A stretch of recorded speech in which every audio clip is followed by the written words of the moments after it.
PCOS ಅಲ್ಲಿ ಒಂದು body detox ಮಾಡೋದು ತುಂಬಾ ಇಂಪಾರ್ಟೆಂಟ್, ತುಂಬಾ ಮುಖ್ಯ ಅದು. ಸೊ ಈ ಡಿಟಾಕ್ಸ್ ಹೇಗೆ ಮಾಡೋದು?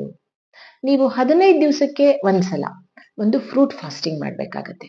ಯಾವ ತರ ಫ್ರೂಟ್ ಫಾಸ್ಟಿಂಗ್ ಮಾಡ್ಬೇಕು? ಬೆಳಗ್ಗೆಯಿಂದ ಸಾಯಂಕಾಲದವರೆಗೆ ಬರೀ ಹಣ್ಣು ತಿನ್ನಿ, ನೀರ್ ಕುಡೀರಿ, ಆಮೇಲೆ ಸ್ವಲ್ಪ ಬೇಕಿದ್ರೆ ಡ್ರೈ ಫ್ರೂಟ್ಸ್ ತಿನ್ನಿ, ಆಯ್ತಾ? ಪೂರ್ತ ದಿವಸ. ಇದಾದ್ಮೇಲೆ ಮಾರನೇ ದಿವಸ ಸಡನ್ ಆಗಿ ನಿಮ್ದು ಮಾಮೂಲ್ ಡಯಟ್ಗೆ ಹೋಗ್ಬಾರ್ದು. ಅವಾಗ ಏನ್ ಮಾಡ್ಬೇಕು?